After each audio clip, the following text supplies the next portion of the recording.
Assalamualaikum warahmatullahi wabarakatuh. Salam guru penggerak, tergerak, bergerak, dan menggerakkan.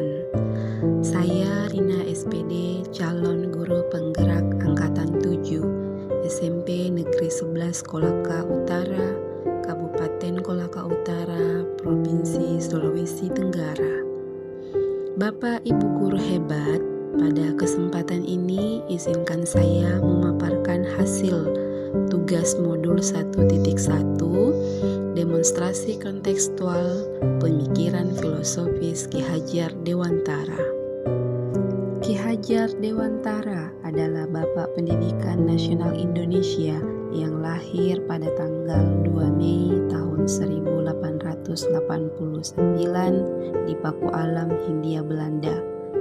Ki Hajar Dewantara adalah bangsawan Jawa, aktivis pergerakan kemerdekaan Indonesia, politisi, dan pelopor pendidikan bagi kaum pribumi. Atas jasa-jasanya dalam mengembangkan pendidikan di Indonesia, Ki Hajar Dewantara dianugerahi gelar sebagai Bapak Pendidikan Nasional oleh Presiden Soekarno. Pada tanggal 3 Juli tahun 1922 di Yogyakarta, Ki Hajar Dewantara mendirikan National Underwage Institute Taman Siswa atau lebih dikenal dengan Perguruan Taman Siswa. Ki Hajar Dewantara berusaha memadupadankan pendidikan gaya Eropa dan Jawa tradisional. Lembaga ini bertujuan memberikan kesempatan dan hak pendidikan yang sama bagi para pribumi Indonesia seperti yang dimiliki para priai atau orang-orang Belanda. Kemudian, tujuan pendidikan menurut Ki Hajar Dewantara adalah menuntun segala kekuatan kodrat yang ada pada anak-anak agar mereka sebagai manusia maupun sebagai anggota masyarakat dapat mencapai keselamatan dan kebahagiaan yang setinggi-tingginya. Artinya, pendidik itu hanya dapat menuntun tumbuh atau hidup kekuatan kodrat yang ada pada peserta didik agar dapat memperbaiki tingkah laku hidupnya dan tumbuh kekuatan kodrat peserta didik. Kemudian, dalam proses menuntun, anak diberi kebebasan, namun pendidik tetap sebagai pamong.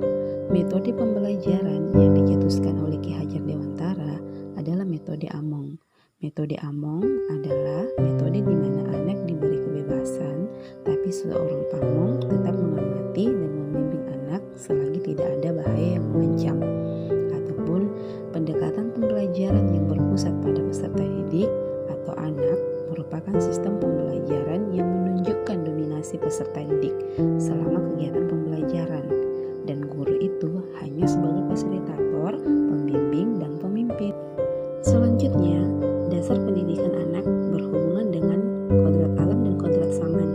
Kodrat alam berkaitan dengan sifat dan bentuk, sedangkan kodrat saman berkaitan dengan isi dan irama. Kodrat alam merupakan kondisi anak sejak lahir yang dipengaruhi kultur budaya dan lingkungan tempat anak berada. Sedangkan kodrat saman adalah perubahan yang selalu terjadi dari waktu ke waktu. Anak berhak mendapatkan pendidikan dengan cara yang sesuai dengan kodrat alam dan kodrat samannya sendiri. Menurut Ki Hajar Dewantara, bahwa didiklah anak-anak dengan cara yang sesuai dengan tuntutan alam dan samannya sendiri. Artinya, cara belajar dan interaksi murid abad 21 tentu sangat berbeda dengan para murid di pertengahan dan akhir abad 20. Selanjutnya, ada 3 konsep pengajaran yang dicetuskan oleh Ki Hajar Dewantara. Yang pertama, Ingarso Sungtulodo, artinya guru memberi contoh teladan kepada peserta didik. Semboyan ini memiliki makna bila berada di depan hendaklah memberi teladan yang baik. Kemudian kedua, Ingmadio Mangun Karsa, guru mampu memotivasi peserta didik. Di sini, guru harus selalu memberikan motivasi kepada peserta didiknya agar peserta didik selalu semangat dalam belajar. Kemudian ketiga, Tuturi Handayani, guru memberikan bimbingan, pengarahan, atau mendorong peserta didiknya agar tidak salah arah. Inti dari semboyan tersebut, para pendidik harus senantiasa mengupayakan bimbingan kepada peserta didiknya untuk menjadi seorang pemimpin yang dapat memberikan teladan, menjadi panutan. Kemudian yang terakhir adalah implementasi pemikiran Ki Hajar Dewantara di sekolah. Yang pertama, memberikan kesempatan dan kebebasan berpendapat peserta didik. Kemudian kedua, pelajaran dipusatkan kepada peserta didik atau lebih dikenal dengan student center. Kemudian yang ketiga adalah menanamkan karakter budi pekerti peserta didik, yaitu peserta didik dididik untuk selalu bersifat sopan santun dan rajin melaksanakan ibadah. Kemudian yang terakhir adalah menciptakan pembelajaran yang aktif dan menyenangkan. Oke, sampai di sini dulu ya Bapak Ibu guru yang hebat. Demikian paparan demonstrasi kontekstual filosofis pemikiran Ki Hajar Dewantara. Wassalamualaikum warahmatullahi wabarakatuh. Salam guru penggerak, tergerak, bergerak, dan